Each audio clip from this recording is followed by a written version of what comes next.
Hey everyone, ready for another deep dive?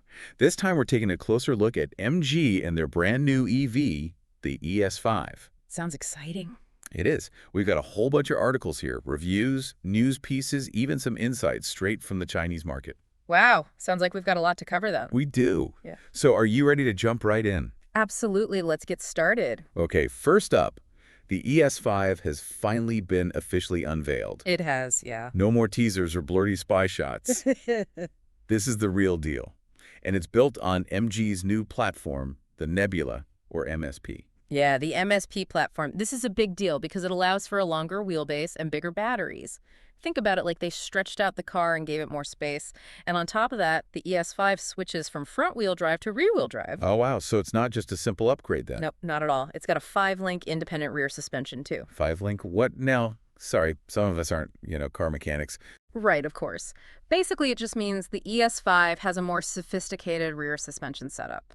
The result: a smoother ride, better stability, and potentially even more agile handling. Ah, okay. So it's more comfortable and maybe even a little bit more fun to drive. Exactly. And get this, they're already testing prototypes in Australia. Oh, wow. So they're serious about bringing it to different markets then. Oh, yeah, definitely. Now let's talk about how it looks. Some of these articles are saying the ES5 has a shark-like design. Yeah, I see it. It's got that sleek, minimalist, that modern EV vibe. Yeah, definitely. It's clean.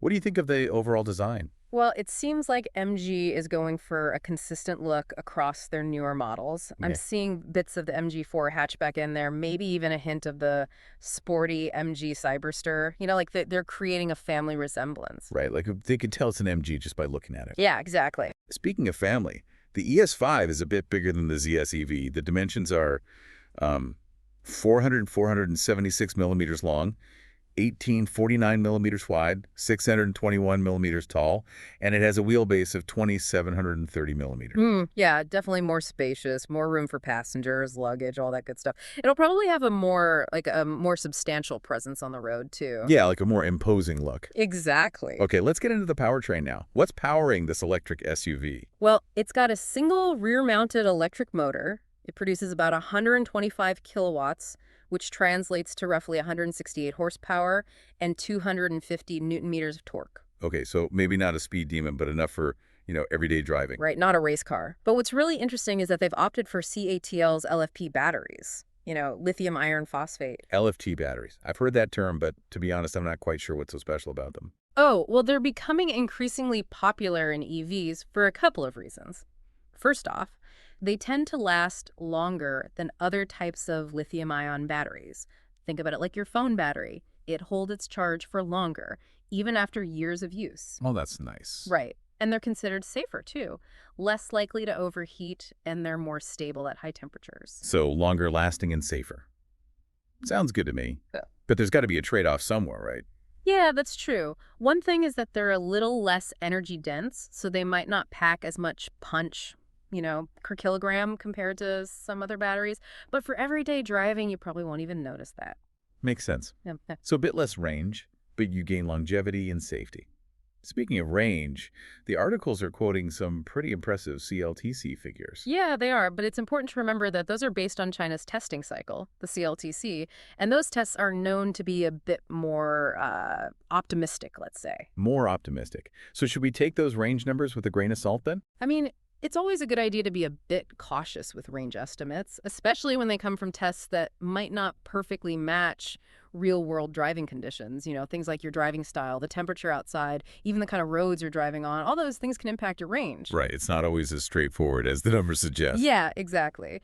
But even considering that, those range estimates are still pretty good, especially given the size and potential price of the ES5. Okay, so speaking of price, do we have any idea what this thing might cost? And who are its main competitors, especially in the European market? We'll find out after a quick break. Well, one article from China suggests a starting price of around 103,900 RMB.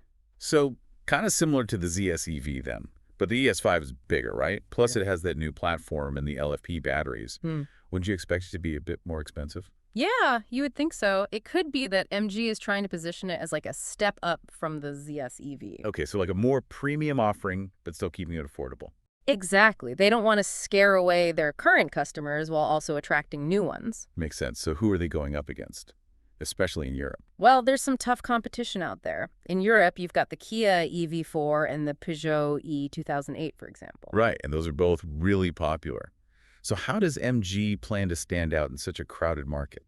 Well, it seems like they're really focusing on that combination of style, technology, and value. They're aiming for that sweet spot. So not necessarily going head-to-head with the big names, but offering something a bit different. Exactly, yeah. A bit more unique. Now, it's not just Europe, right? I mean, MG is looking at a global strategy. Oh, yeah, absolutely. They've got big plans. They're even expanding into new markets like Mexico. Mexico, wow, that's interesting. They're actually investing in a new manufacturing plant there. A whole new plant, wow. What's the reasoning behind that? Well, from what I've read, it's about being closer to the U.S. market and tapping into that growing automotive industry in Mexico. It's like a gateway to the Americas. It's not just about making cars, it's about establishing a presence there, Right. reaching new customers. Exactly. It's all part of their what they call MG 2.0 strategy, and Mexico's like their hub for that. Okay, so potentially we could see the ES5 being built in Mexico. Possibly, yeah. Especially if they want to make it a truly global car. It just makes sense in terms of logistics and cost. It's all about strategy, isn't it? They're really thinking ahead. Yeah. But they've got other models too, right? The ES5 isn't their only focus. Right. You've got the MG MIFA 9, for example, their electric MPV. Oh yeah, the MIFA 9, the one we saw at that Auto Expo. It's like a spaceship on wheels. Yeah, it's pretty futuristic. It's like MG showing off what they can do, their technological capabilities. And they're branching out into sedans too, right? Like the MG5. Yeah, the MG5 is doing quite well, especially in Southeast Asia. It's a good-looking sedan, and it's really affordable, too. Lots of space, lots of features, and let's not forget about their warranties. Yeah, those warranties are pretty impressive. They really stand behind their products. It definitely builds trust with buyers, especially in markets where MG is still relatively new. It's all part of building that image, right? Being seen as reliable and innovative. And speaking of history, MG is celebrating a pretty big milestone this year. That's right. 100 years in the automotive industry. That's quite an achievement. 100 years. Wow. From those classic British sports cars to where they are now, it's amazing. Yeah, it shows they can adapt and evolve with the times. And with SA ICE behind them, they're in a really strong position. Okay, so we've talked about global expansion, new models, impressive warranties, and a whole century of history. But there's one more thing I wanted to bring up. Oh, that's that. A few of the articles mentioned something about MG potentially using solid-state batteries in their future EVs. Solid-state batteries, that would be a huge deal. Right. Faster charging, longer range, even safer. It's what everyone's working towards. And it sounds like MG could be one of the first to bring this technology to market, maybe even as early as 2025. Yeah, that would be a game changer. But even without solid-state batteries, they're already doing some pretty cool things. And the ES5, I think it has the potential to be a real hit. I agree. It ticks a lot of boxes. It shows that MG is serious about their EV ambitions. Shh. So for our listeners out there, what's the takeaway from all of this? Well, MG is a brand to watch, that's for sure.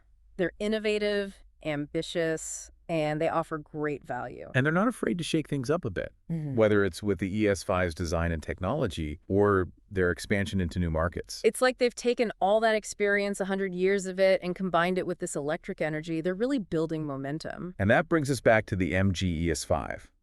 It represents everything we've been talking about.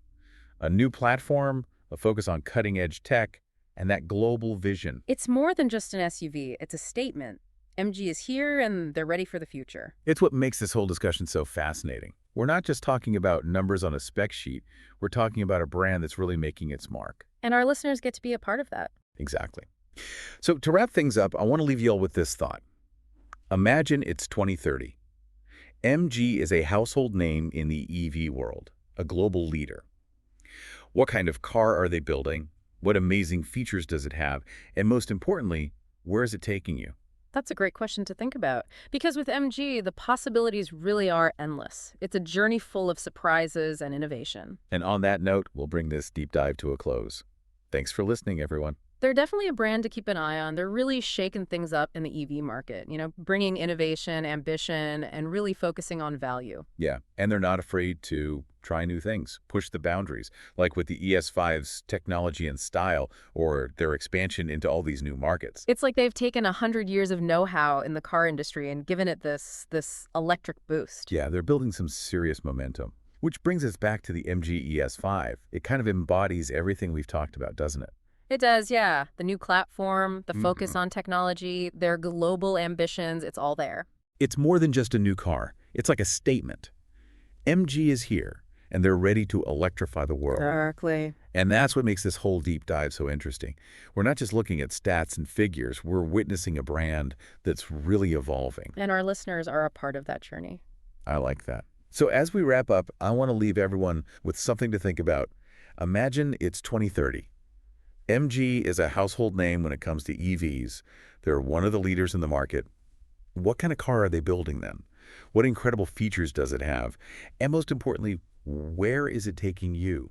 It's a fun question to consider because with MG, it feels like anything is possible. Who knows what they'll come up with next? It's going to be an exciting ride. It is. And on that note, we'll bring this deep dive to a close. Thanks for joining us, and we'll see you on the next one.